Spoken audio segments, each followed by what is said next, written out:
News Marathi live, आवाज महाराष्ट्राचा, सत्य, वेगवान, विश्वासार्ह मराठी बातम्या. माझी वसुंधरामध्ये मला वाटतं 6 कोटी चा त्याला बक्षीस जे मिळालं, निधी मिळाला. त्या निधीचं जे आहे ते आज इथं आपलं महारदर तळं आणि हत्ती तळं या तळ्याचं जी साधारण 28 एकर जागा नगरपालिकेच्या मालकीची आहे आणि या ठिकाणी त्या निधीतनं गार्डन डेव्हलप करावं असा एक प्रस्ताव हा चर्चेत होता. त्याची पाहणी करायला आज आम्ही सर्व नगराध्यक्ष, नगरसेवक सगळे आज इथं आलो, पाहणी केली आणि या ठिकाणी दोन्ही तळी आहेत त्या ठिकाणी पाणी साठा नीटनेटका व्हावा, बरोबर एक चांगलं ज्याला आपण गार्डन म्हणतो इथलं जे आहे ते डेव्हलप करण्याच्या बाबतीतली चर्चा झाली. कारण आता हा संपूर्ण भाग पूर्वी नगरपालिकेत नव्हता, आता हद्दवाढीत आपल्याकडे आलाय. रिंग रोड सुद्धा जो पुढं होणार आहे तो याच परिसरातनं जाणार आहे. त्यामुळं इथं येण्यासाठी पण किंवा दळणवळणाची सोय पण चांगली पुढच्या काळामध्ये होईल आणि त्या दृष्टीनं एवढी जागा मालकीची असल्यावर एक सुंदर असं बगीचा आणि त्याला मग वॉटर बॉडी वगैरे जी नॅचरली पूर्वीपासून जी आपली आहे त्याचा उपयोग आपल्याला करता येईल. त्याचं आता आर्किटेक्ट वगैरे सगळे जिथं आहेत त्यांच्याशी चर्चा करून पुढची आपण प्रक्रिया जी आहे ती टप्प्याटप्प्यानं सुरू करतोय. मोठा प्रोजेक्ट आहे त्यामुळं फेज वाईज आपल्याला तो करायला लागणार आहे. पहिले 2 फेज आधी होतील आणि तिसरं फेज जे आहे त्याला थोडा जास्त निधी लागणार आहे. त्यासाठी थोडं नंतर त्याच्यामध्ये तिसऱ्या फेजचं काम जे आहे ते आपण हाती घेणार आहे. पर्यटनासाठी याचा पर्यटनाचं जे आहे कारण आता वरनं रिंग रोड झाला की कासला जाणारी लोक पण खाली होऊ शकतील. कारण रिंग रोड हा आपल्या कासच्या रोडनं जोडून खाली येणार आहे त्यामुळं त्याचा फायदा होईल. मेन म्हणजे शहरवासियांना एक म्हणजे काय म्हणायचं विरंगुळ्याला किंवा वेळ घालवायला किंवा मुलांना खेळायला एक चांगलं शहरातल्या लोकांना एक चांगलं ठिकाण, चांगली जागा ही या 28 एकराच्या याच्यामध्ये होणार आहे. बाबा इथं अनेक फुलपाखरांच्या जाती आहेत, अभयारण्य आहे, त्याच्यासाठी त्याचा वापर कसा केला जाणार? त्याचं आपलं आता वर्ष तर मला वाटतं कॉन्झर्वेशनच्या ह्याच्यामध्ये आपला जो फुलपाखरांच्या ह्याच्यामुळं तो वरचा डोंगर आपला जो योतेश्वरला जुना रस्ता जातो तो आहेच आणि नक्कीच इथं पण त्याचं जे काय कॉन्झर्वेशनचं जे असेल ते आपण हे करू आणि थोडंफार एन्व्हायरमेंटलिस्ट वगैरे यांना हे काम झाल्यानंतर ह्यात बरोबर घेऊन त्याचं थोडी जाहिरात होईल किंवा जे मग हे फुलपाखरं वगैरे ज्यांना आवड आहे हे करण्याची किंवा त्याच्यावर काही लोक अभ्यास करतात, काही लोक तर त्यांना पण थोडं आपण ते एन्व्हायरमेंटलिस्ट जे असतील त्यांना घेऊन आपण त्याची पण एक म्हणजे वापर म्हणा किंवा त्याची एक चांगली जाहिरात करू या सगळ्याची. खरं म्हणजे लोकांची मानसिकता बदलली पाहिजे. पूर्वीचं जे होतं की वनवा लागल्यानंतर पुढच्या वर्षीचं गवत वगैरे चांगलं येतं वगैरे हे थोडं आता लोकांनी कुठंतरी हे केलं पाहिजे. तर शेवटी प्रशासन म्हणून आपल्याकडनं जेवढी जागृती करता येते तेवढे सगळेच करतात. नगरपालिका असेल, वन विभाग असेल, स्थानिक लोक असतील, जे निसर्गप्रेमी आहेत ते पण करतात. काही ठिकाणी दुर्दैवानं वनवे लागतात नाही, लावले जातात ही वस्तुस्थिती आहे. लागतात काय ते नॅचरली होत असतं आपण पण लागत नाही आहेत, लावले जातात जाणून बुजून. म्हणजे जे काही जुन्या गोष्टी डोक्यात असतात त्याच्यामुळं तर ह्याच्यावर लोकांनी थोडं हे करावं की हे बंद झालं पाहिजे. दुसरं ह्या वनव्यांचा धोका आपल्याला पण आहे, प्राण्यांना तर होतोच होतो, निसर्गाला पण होतो. उद्या समजा आता ते अमेरिकेतला आपण ते फॉरेस्ट फायर बघितला, शहराच्या शहरं त्या ह्याच्यामध्ये जळालेली आहेत. म्हणजे शेवटी अशी झाली की ते नॅचरली संपल त्यावेळेला सोडूनच दिलं सरकारने शेवटी ते विजवायचं, कारण ते विजण्याच्या पलीकडचं गेलं होतं आणि ते अजून सुद्धा टीव्हीवर व्हिडिओज वगैरे आहेत. ठीक आहे आपल्याकडे एवढं काय नसते पण असा काय प्रकार घडला, घरं पण कोणाची गावामध्ये डोंगरामध्ये असतात, कुठं काय झालं त्याचा पण विचार लोकांनी केला पाहिजे. जे ही लावणारी वनवे लावणारी आहेत पण त्याच्यासाठी एक यंत्रणा पण मला वाटतं काहीतरी असली पाहिजे. समजा लागला आता शहराच्या जवळपास जरी लागला तेव्हा विझवणं वगैरे यासाठी काहीतरी यंत्रणा आपली पण तातडीची तयार असली पाहिजे असं मला तर नक्की वाटतं. बाहेर डोंगरांमध्ये लागतात तिथपर्यंत आपण पोहोचू शकत नाही, कारण ते काही शक्य नाही. पण शहराच्या आजूबाजूला पण जे लागतात त्यासाठी काहीतरी यंत्रणा नगरपालिकेनं तैनात ठेवावी, टँकर वगैरे किंवा अन्य काही ज्या वनवे किंवा फॉरेस्ट फायर ज्याला आपण म्हणतो त्या विझवण्यासाठी काय करता आलं. दुसरं म्हणजे जसं काय आपलं ते टायगर रिझर्व्ह मध्ये ते फॉरेस्ट लाईन करून ठेवतात, एक हे ठराविक हे तिथली झाडं बिडं तोडूनच टाकायची. म्हणजे समजा वनवा जरी लागला किंवा ते पेटलं तरी तर तिथून पुढे ते जात नाही, किंवा त्याला मोठे ट्रेंचेस वगैरे काढून ठेवायचे की ज्याच्या इथनं आगीचा पुढं प्रादुर्भाव जो आहे तो होत नाही. तसं पण जरा अजिंक्यताऱ्याच्या आजूबाजूला नगरपालिका थोडं वन विभाग या 2-3 विभागांनी मिळून करावं, तसं सूचना मी त्यांना पण देतो. किंवा तसे जर फॉरेस्ट लाईन जरी काढून ठेवल्या, फायर लाईन ज्याला म्हणतात, तरी थोडं आटोक्यात तरी राहील. बाबा, काल उपमुख्यमंत्री एकनाथ शिंदेची सभा झाली. त्या सभेमध्ये त्यांनी जिल्हा परिषदेमध्ये खालच्या पातळीचं राजकारण झाल्याचं आणि त्याला चोख प्रत्युत्तर देणार असल्याचं त्यांनी सांगितलं आणि खरं तर एक इशारा दिला बीजेपीला त्यांनी. नाही, असं काय नाही.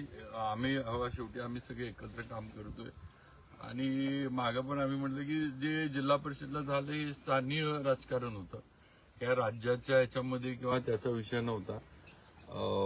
भाजप 28 वर असताना जाणून बुजून भाजपला बाजूला ठेवणं ह्या पद्धतीचं नियोजन चाललं होतं. आणि आमचं म्हणणं होतं की बा निवडणुका वेगवेगळ्या जरी आपण लढलो असलो तरी आपण युतीमध्ये, आपण सरकारमध्ये सगळे तिन्ही पक्ष मिळून काम करतो आणि आपण एकत्र येऊन काम करू, पुढचे प्रयोग करू. आम्ही अशा पद्धतीनं दोन्ही जिल्ह्यातील राष्ट्रवादीच्या नेत्यांशी मी स्वतः बोललो होतो. त्याला म्हणावा तसा प्रतिसाद आम्हाला मिळाला नाही आणि शेवटी आमची किंवा पक्ष नेतृत्वाची पण अपेक्षा होती की भाजप सगळ्यात मोठा पक्ष होता, ठीक आहे, आम्ही मेजॉरिटीपर्यंत पोहोचलो नाही. आम्ही जर 33-34ला पोहोचलो असतो तर नक्कीच मग आम्ही जर त्यावेळेला अशी भूमिका घेतली असती की आमचं आम्हीच करणार, दुसऱ्याने घेणार नाही, तर नक्कीच यांना राष्ट्रवादीला सेनेला पण ते पटलं नसतं. असं म्हणणं की आम्ही एकटं 28पर्यंत पोहोचून सुद्धा आम्हाला जाणून बुजून बाहेर ठेवायचं. इलेक्शनमध्ये बोलणं, टीका टिप्पणी होती, सगळीकडे झाली. राज्यामध्ये जिथं जिथं वेगळे लढले सगळीकडे झाली, पण राज्यामध्ये इतर ठिकाणी तिथल्या स्थानिक ह्याच्यावर इलेक्शन झाल्यानंतर सेना, भाजप, राष्ट्रवादी एकत्र येऊन काँग्रेस आणि जे दुसरे आहेत त्यांना बाजूला ठेवून त्यांनी सत्ता केली ना. आता रायगडचं उदाहरण घ्या. आपल्यापेक्षा टोकाची भांडणं रायगडमध्ये तटकरे साहेब, आपले भरत शेठ, महेंद्र दळवी, थोरवे, सगळ्या आमदारांची टोकाची, आपल्यापेक्षा टोकाची टीका टिप्पणी आणि झाली, पण तरी तिन्ही पक्षांनी मिळून रायगडची जिल्हा परिषद स्थापन केली. इथं तर आपलं एवढं तर काही टोकाचं झालं नव्हतं. ठीक आहे, टीका टिप्पणी, बोलणं, कुठेतरी एखादं स्टेटमेंट वगैरे झालं असं, पण असं असताना पण येणे. आणि शेवटी हा जिल्ह्याचा विषय होता. मग शिंदेसाहेब आमचे नेते, मुख्यमंत्री म्हणून त्यांच्या नेतृत्वाखाली आम्ही आमदार म्हणून काम केलंय. आता तर ते आमचे उपमुख्यमंत्री आहेत आपल्या युतीचे, आणि त्यांचं नेतृत्व आपल्याला जिल्ह्याचं नेतृत्व आहे हे पण आम्हाला मान्य आहे. पण हा इथला विषय होता आणि मला वाटतं आता बऱ्यापैकी तो विषय संपलेला आहे. ते आता हे होईल किंवा त्याच्यातनं काय पुढे होईल. सगळ्यांनी मिळून चांगलं काम करू, एवढाच विषय. महेश शिंदे आणि शिवसेनेमध्ये वाद वाढलेला आहे. महेश शिंदेचा कल भाजपमध्ये येत असल्याचं दिसतं. आता ते सेनेचा त्यांचा विषय आहे. मला ते महेश शिंदे आणि जिल्ह्यातील सेनेच्या पदाधिकाऱ्यांकडनं त्याच्यावर माहिती मिळू शकते. पण एकूण त्यांची आता त्यांनी तुमच्यासोबत भाजपसोबत आल्यामुळे त्यांची कुठेतरी कोंडी आता शिवसेनेकडनं केली जाते. जयकुमार गोरेंनी मात्र त्यांना म्हणाले की बाबा आम्ही त्यांना जी काय पाहिजे ती साथ देऊ.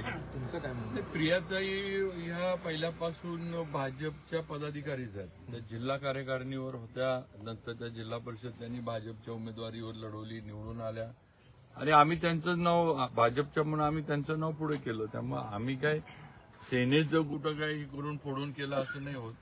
आम्ही आमच्या ज्या भाजपच्या होत्या त्यांचं नाव पुढे. 2 सदस्य फुटले, कोरेगावचे 2 सदस्य फुटल्यानंतर त्यांच्याबद्दलचा रोष वाढला. कसं आहे, हो, एक लक्षात घ्या की सेनेचे किंवा राष्ट्रवादीचे जे आले आमच्या बरोबर, शेवटी आमचं म्हणणं येत नाही की बाबा त्यांना तुमच्या बरोबर किंवा तुमच्या विचारावर किंवा तुम्ही त्यांना सांभाळू शकला नाही असं त्यात नाही. आम्ही कुठं त्यांच्या मागे लागलो किंवा त्यांना हे करून आणलं असं आहे ना. आगामी निवडणुकांमध्ये शिवसेना आणि राष्ट्रवादीला बीजेपीचा धोका वाटतो का? म्हणून बीजेपीला न पाडण्याचा प्रयत्न झाला. असं काय ना, आज राज्यसभा सगळ्यांनी मिळून हे केली, विधान परिषद आहे. आपल्या जिल्ह्यामध्ये नाही, असं काय नाही. आता आम्हाला तर काय राष्ट्रवादी आणि सेनेचा धोका नाही वाटत. आमचे मित्र पक्ष, त्यांना आमच्याबद्दल अशी का भीती वाटते ते त्यांना विचारलं, वाटत असली तर. पण मला नाही वाटत. आमचे पालकमंत्री एकदम ताकदीचे आहेत. शंभूराजांच्या नेतृत्वाखाली जिल्ह्याचं काम चाललंय आणि आमचा पालकमंत्र्यांवर नक्की विश्वास आहे. तुम्ही मिठी मारली नाही, फक्त मिठी मारू शकतो असं म्हणाला होतं. नाही, मी म्हटलं आमची तयारी आहे. त्यांनी म्हणजे थोडं त्यावर जरा अंतरावर ठेवलं. महाराज साहेब, सातारकरांना प्राधिकरण आठवीचं पुस्तक आहे, त्याच्यामधून मराठा साम्राज्याचा नकाशा नकाशा आहे तो वगळला आहे आणि त्याच्या प्रतिक्रिया पण वृषाली राजे यांनी सुद्धा त्याच्यावर 24 तारखेला मोर्चा काढलाय. शासनाकडनं त्याच्यावरची जी आहे ती मुख्यमंत्री वगैरे यांनी केलेली आहे. त्यामुळं त्याच्यावर निर्णय नक्की होईल. हा विषय मुख्यमंत्र्यांच्या पण पर्यंत पोहोचलेला आहे आणि मराठा साम्राज्य किंवा छत्रपतींच्या ह्याच्याबद्दल देवेंद्रजी फडणवीस हे 100% संवेदनशील आहेत. कुठेही अशा पद्धतीनं छत्रपतींच्या इतिहासाबद्दल अन्यायकारक काही होईल शासकीय ह्याच्याकडनं, यंत्रणेकडनं किंवा केंद्रातल्या सुद्धा, ते देवेंद्रजी पण चालवून घेणार नाहीत, खपवून घेणार नाहीत. त्याच्यामध्ये योग्य निर्णय नक्की. आयटी पार्क शिवसेनेनं आणला असं काल आयटी पार्क असेल, फलटणच्या एमआयडीसी असेल, मुनावळ्याचा प्रकल्प असेल, हे सगळे एकनाथ शिंदेमुळेच प्रकल्प आलेले आहेत. उदय सामंत तसं सांगितलं की शिवराजांनी तुम्ही सांगितल्याप्रमाणे आयटी पार्क सातारचं होते. बाकीचे सगळे चालेल ना. शेवटी आमचे सहकारी मंत्री आहेत, ते आता स्टेजवर आल्यावर त्यांना तेवढं तर बोललंच पाहिजे. तिथं आल्यावर त्यांनी माझं नाव घेतलं तर कसं चालेल. महाराज साहेब, सातारकरांना प्राधिकरण गटराचं पाणी पाजतंय, या संदर्भात काय आपण? त्यांना आता बऱ्याच वेळेला हे दिल्यात, पण अजून त्यांची स्कीम पूर्ण जी चालू झाली पाहिजे ती दुर्दैवानं झालेली नाही. काही ना काही अडचणी येत राहतात, ही वस्तुस्थिती आहे. पण अजून सुद्धा लवकरात लवकर ते जे लिकेजेस वगैरेचा मेजर इश्यू आहे तो थोडा प्राधिकरणानं, मी त्यांना मागे पण बोललोय, पण जेवढं गांभीर्य त्यांना कामं करून घ्यायचं पाहिजे तेवढं गांभीर्य नक्कीच प्राधिकरणाच्या अधिकाऱ्यांना नाहीये. ही दुर्दैवाची गोष्ट आहे. पण शेवटी त्यांच्या ताब्यात आहे, त्यांच्या मागे लागून काम आपण, जे लिकेजेसचा मेन इश्यू आहे, म्हणजे घाण पाणी येते ती लिकेजेसमुळे येते. ते काय खालनं पंपिंग होत आहे, पण मेन लिकेजेस कुठं कुठं आहेत ती वेळच्या वेळी ह्यांनी जर बंद केली आणि वेळच्या वेळी केलं, थोडं कामामध्ये प्राधिकरणानं काय म्हणायचं तत्परता दाखवली पाहिजे. म्हणजे प्रॉम्प्टपणा जो म्हणतो, वेळच्या वेळी गेलं तर एवढं टोकाला विषय आणि मग 4-4 दिवस पाणी येत नाही. आता त्या 5-6 टाक्या सुरू केल्या तेव्हा 8 कॉलन्यांचे विषय मिटले ना. जे पूर्वीच्या कॉलन्यांमध्ये पाणी येत नव्हतं, पण आता बाकीच्या लवकर त्यांनी ज्या काही ते सुरू कराव्यात त्याचं नियोजन करावं. त्यांचं पण मी आढावा सगळ्याचं घेईन लवकर. आणि उन्हाळा आता यंदा पाऊस कमी आहे, त्यामुळे माझी एक तर सगळ्यांना विनंती आहे की पाणी काटकसरीनं सगळ्यांनी वापरा. नगरपालिकेनं पण नीट नियोजन पाण्याच्या बाबतीमध्ये आत्तापासूनच करावं. आणि दुसरं म्हणजे प्राधिकरणानं पण नीट नियोजन करावं, कारण एल निनोचा इफेक्ट यंदा भारतावर राहील आणि महाराष्ट्रावर पण राहील अशी एकंदर मेटिओरॉलॉजिकल ज्या 4 का 5 यांनी तसं रिपोर्ट दिलेत. त्यामुळे धोका जो आहे तो आपण बघून पुढचं नियोजन केलं पाहिजे. प्राधिकरणानं रस्ते सुद्धा नवीन झालेले शाहूनगर मधले सर्व रस्ते असे खोदून काढलेले. पाईपलाईन टाकायची होती तर त्याचं नियोजन आधी करायला हवं होतं, मात्र असं झालेलं दिसत नाहीये. ठेकेदार असतील किंवा प्राधिकरणाचा सगळा गोंधळ कारभार चाललाय. पाणी तर आता पोहोचवणं गरजेचं आहे, कारण ती सगळ्यात महत्वाची गरज आहे. आता जिथं काही असं झालेले असतील रस्ते ते त्या कॉन्ट्रॅक्टर किंवा प्राधिकरणाच्या स्कीम जी आपली आहे त्याच्या पैशातून आपण परत पूर्ण करून घेऊ. आता थोडं नियोजन चुकलं असेल, पण आता ते करून तर घ्यायला लागणार. पाईपलाईन तर टाकल्याच पाहिजे, त्याला काय पर्याय नाही. महाराजसाहेब, नगरपालिकेत भाजपच्या नगरसेवकांना विसंवाद दिसतोय. तुम्ही सांगितल्याप्रमाणे कुठल्याही सभेत पण गोंधळाचं वातावरण झालं आणि आता हे काही अधिकाऱ्यांच्या अंगावर नगरसेवक माझे नगरसेवक काय असेल ते अंगावर धावून गेल्याचा प्रकार झालेला आहे. मग तुम्हाला त्याबद्दल काय सांगायचं आहे? नाही असं हे नाही थोडं चर्चेमध्ये परत एक बैठक घेऊन आपण त्याच्यावर नीटनेटकं कामकाज चालेल याच्याबद्दल बैठक घेऊ.